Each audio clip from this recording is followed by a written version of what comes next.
Bonjour tout le monde. Aujourd'hui, je suis avec Doris Chabot de Québec mérite mieux. Pour vous revenir aussi sur la pétition qui a circulé depuis à peine un mois, pétition qui avait déjà circulé, là, rappelons-le. Elle avait recueilli plus de 33 000 signatures, mais n'était pas conforme au format de l'Assemblée nationale pour pouvoir être déposée à l'Assemblée nationale.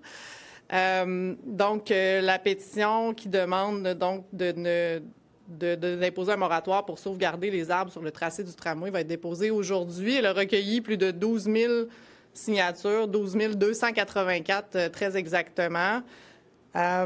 Écoutez, je pense que c'est un moment important. Ce qu'on demande à la première ministre, c'est de prendre un pas de recul dans le dossier du tramway notamment, parce que sincèrement, c'est des sommes qui sont dépensées alors que le projet n'est pas ficelé. Et alors que le projet, on vient d'avoir un sondage qui est sorti hier, mené par Respect citoyen, le projet n'a pas l'aval de la population de Québec. On est à 66 % des citoyens qui sont contre si le coût du projet est à 7 milliards de dollars, ce qui est très, très probable. Et ça monte à 76 % des gens qui sont contre. Donc, 3 personnes sur 4 à Québec ne sont pas en faveur d'un projet de tramway. Et ça, bien, ça s'explique notamment parce qu'il y a d'autres priorités pour les Québécois. Et c'est aussi ce qu'on demande à la première ministre de considérer dans un contexte où, économiquement, le Québec, c'est difficile pour les citoyens. C'est difficile aussi d'un point de vue budgétaire. Est-ce que ce projet-là, aujourd'hui, à la lumière de ce qu'on a comme situation économique aujourd'hui, est une réelle priorité? Ça ne devrait pas être la santé, ça ne devrait pas être des infrastructures qui sont en train de dépérir, des infrastructures routières, par exemple, d'autres. J'ai l'impression, et là, le gouvernement a encore annoncé des sommes qui vont servir à un projet qui n'est pas finalisé. 55 millions pour faire un tunnel.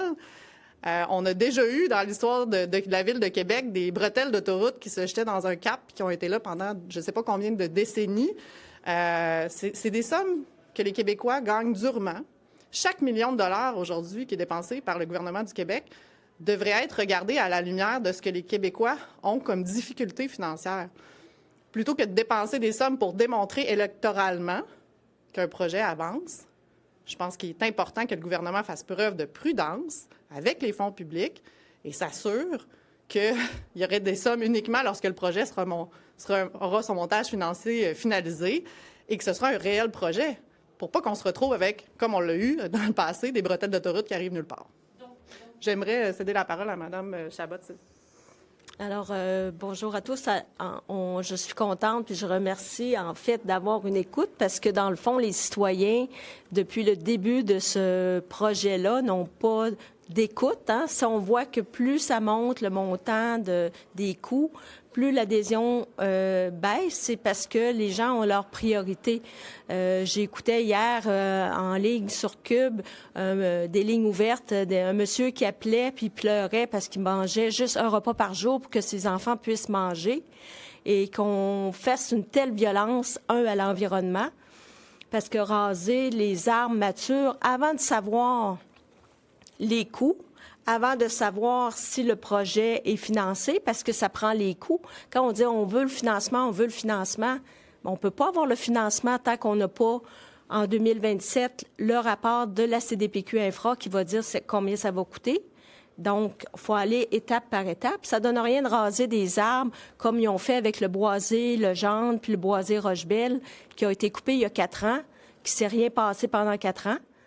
Fait que c'est une violence qui est faite à l'environnement, qui est faite à la faune, à la flore, mais en plus qui est fait aux expropriés.